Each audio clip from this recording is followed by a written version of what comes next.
नमस्कार दोस्तों। पिछले वीडियो में हमने भाषा, लिपि, बोली और व्याकरण पाठ पढ़ा था।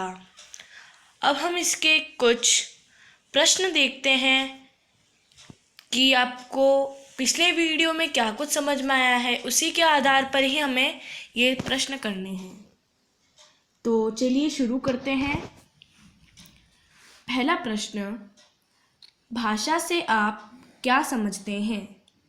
यह कितने प्रकार की होती है? नाम लिखिए। तो इसका उत्तर, भाषा सार्थक ध्वनियों का वह समूह है जिसके द्वारा हम अपने मन के भावों और विचारों को दूसरों के सामने प्रकट कर सकते हैं तथा किसी अन्य के भावों एवं विचारों को समझ सकते हैं। भाषा दो प्रकार की होती है, मौखिक भाषा, लिखित भाषा। तो इसी तरह हम दूसरा प्रश्न भी करेंगे, लिखित भाषा किसे कहते हैं? इसका उत्तर, भाषा के जिस रूप से मन के भावों और विचारों को हम लिखकर अन्य व्यक्ति तक पहुंचाते हैं तथा वे उनको पढ़कर समझते हैं, उसे लिखित भाषा कहते हैं। जैसे अभी आपके फ़ोन की स्क्रीन पर जो आपको लिखा हुआ फॉर्मेट नज़र आ रहा है, तो आप इसको पढ़ रहे हो और आप समझ रहे हो, लेकिन आपके सामने वो लिखा हुआ है, तो ये लिखित भाषा का उदाहरण है। और जैसे आप इसको देख कर के नोट करोगे तो वो भी एक लिखित भाषा का उदाहरण हो जाएगा। तो इसी तरह हम तीसरा प्रश्न भी देखेंगे, मौखिक भाषा किसे कहते हैं? भाषा के जिस रूप से हम बोलकर अपनी बात को अन्य लोगों तक पहुंचाते हैं, उसे मौखिक भाषा कहते हैं। जैसे इस समय मैं बोल रही हूँ और आप मुझे सुनकर समझ रहे हैं, तो यह एक मौखिक भाषा का उदाहरण है। और जैसे इसकी कुछ उदाहरण और है, जैसे रेडियो, हम टीवी देखते हैं तो टीवी में जो बोलते हैं हम उसको सुनकर समझते हैं कि वो क्या कह रहा है, तो ये भी एक मौखिक भाषा का उदाहरण है। इसी तरह चौथा प्रश्न भी देखेंगे, लिपि किसे कहते हैं? भाषा के ध्वनियों को प्रकट करने के लिए जिन लिखित चिन्हों का प्रयोग किया जाता है उसे लिपि कहते हैं। जैसे ये मात्रा होती है ना, इन्हें ही लिपि कहते हैं। तो आप बताओ, हिंदी भाषा की लिपि क्या है? देवनागरी। संस्कृत भाषा की लिपि क्या है? उसकी भी देवनागरी। पंजाबी भाषा की लिपि गुरुमुखी। इसी तरह अंग्रेजी भाषा की लिपि रोमन। तो चलिए हम पांचवा प्रश्न करते हैं, बोली किसे कहते हैं? एक ही भाषा के विभिन्न क्षेत्रीय रूपों को बोली कहते हैं, जैसे अवधी बोली, खड़ी बोली। छठा प्रश्न करते हैं, व्याकरण की परिभाषा लिखिए। मतलब व्याकरण क्या होता है? व्याकरण वह शास्त्र है जिससे भाषा को शुद्ध बोलने, लिखने और पढ़ने का ज्ञान प्राप्त होता है।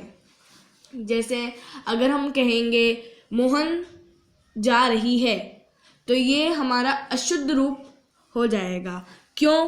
क्योंकि मोहन पुल्लिंग है और जा रही है ये सब स्त्रीलिंग के लिए प्रयोग होता है। सीता बोलता है, ऐसा भी नहीं होगा क्योंकि सीता स्त्रीलिंग है और जो पीछे लग रहा है वो सब पुल्लिंग है। तो सातवां प्रश्न करते हैं, निम्नलिखित माध्यमों में भाषा का कौन सा प्रकार प्रयुक्त है? लिखिए। तो पहला प्रश्न देखिए, टेलीविज़न। टेलीविज़न मौखिक भाषा। समाचार पत्र लिखित भाषा, क्योंकि हम उसको पढ़ करके समझते हैं और वो लिखा हुआ होता है उस अखबार में। रेडियो मौखिक भाषा, हम सुनकर उसको समझते हैं कि वो क्या कह रहा है। पुस्तक लिखित भाषा, हम पढ़कर उससे समझते हैं।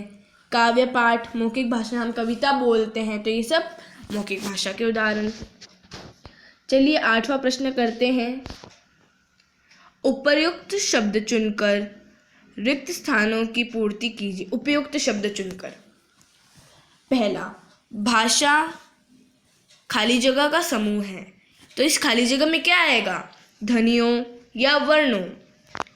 यह ध्वनियों का समूह है।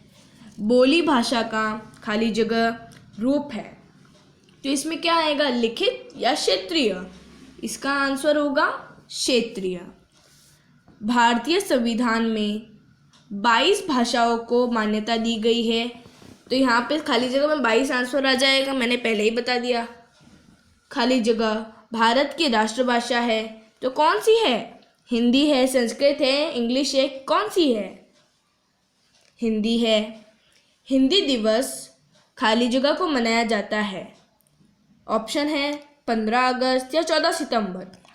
बताओ, 15 अगस्त को तो इंडिपेंडेंस डे होता है, तो इसका आंसर क्या हो जाएगा? 14 सितंबर। 9वां प्रश्न, निम्नलिखित भाषाओं की लिपियां लिखिए। ये बहुत इंपॉर्टेंट प्रश्न है, आप इन्हें लर्न कर लीजिएगा।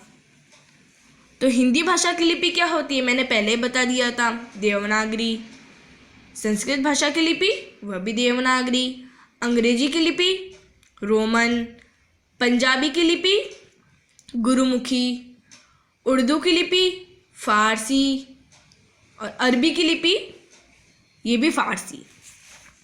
10वां देख लो, एक फिल इन द ब्लैंक्स। ये है हिंदी भारत की राष्ट्रभाषा है, तो पहले आ गया तो 14 सितंबर को इसको राष्ट्रभाषा के रूप में मान्यता प्राप्त की, तो इसका हो जाएगा हिंदी भारत की राष्ट्रभाषा है और अंग्रेजी अंतर्राष्ट्रीय भाषा।